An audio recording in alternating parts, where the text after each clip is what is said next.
আসসালামু আলাইকুম। Channel I কৃষি সংবাদে আমন্ত্রণ জানাচ্ছে হৃদয়।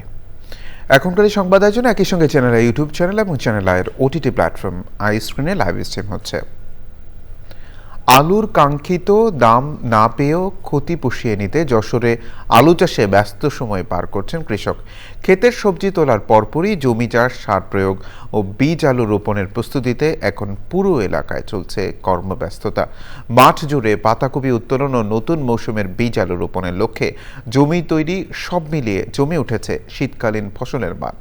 যশোর থেকে আকরামুজ্জামানের পাঠানো তথ্য ভিডিওচিত্রে আমিনা রহমান সুপ্তির রিপোর্ট। যশোরের কোল্ড স্টোরেজগুলোতে সংরক্ষিত গত মৌসুমের বিপুল পরিমাণ আলু এখনও অবিকৃত রয়েছে। সরকার নির্ধারিত দামে বিক্রি না হওয়ায় লোকসানে পড়েন আলু ব্যবসায়ী ও হিমাগার মালিকরা। 30শে নভেম্বরের মধ্যে স্টোর খালি করার কথা থাকলেও এখনও অনেক অবিকৃত আলু পড়ে আছে। ক্ষতি পুষিয়ে ওঠার আশায় নতুন মৌসুমে আলু চাষ শুরু করেছেন চাষিরা। 900 টাকা করে এক বস্তা আলু কিনেও রাখিলাম বীজের জন্য। এখন তো সব লস, আলু উঠাতে পারিনি, এখনো আছে স্টোরে। বীজের দাম অনেক বেশি, কিন্তু আলু যখন আমরা বিক্রি করি তখন খুবই দাম কম। খরচ আছে 30-35 হাজার। কৃষক জানান, আলু চাষে উৎসাহিত করতে কৃষি বিভাগ ও বিএডিসি বীজ, সার, ওষুধ সহ অর্থ সহায়তা দিচ্ছে।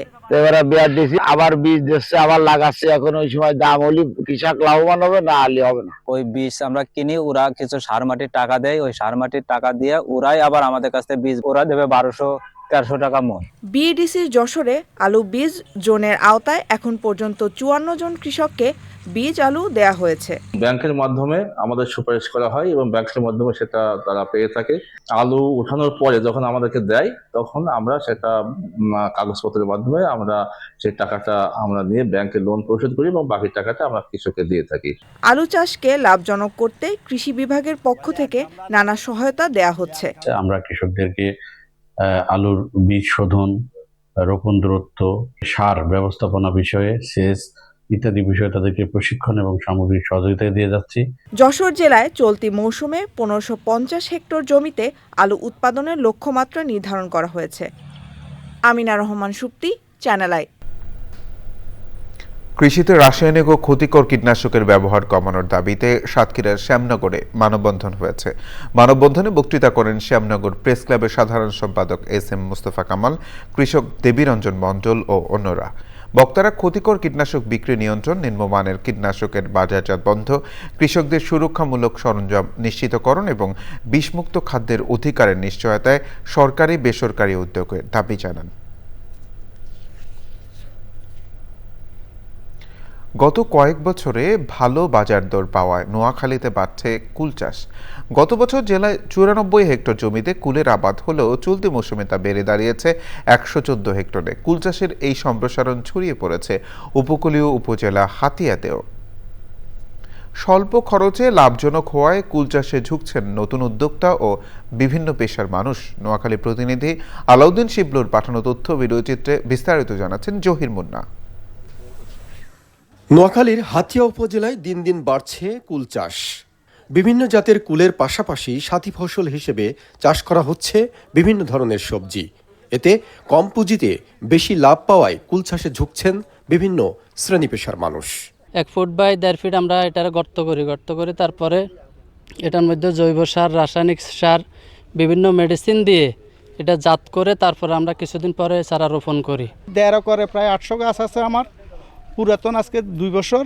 ওই গাছ থেকে আমি গত বছর 7 থেকে 8 লক্ষ টাকা কুল বিক্রি করছি। খরচ হয়েছে প্রায় 1,10,000 টাকা। যা আমি কুল বিক্রি করছি 5 লাখ টাকা, প্রায় 5 লক্ষ টাকার মতো।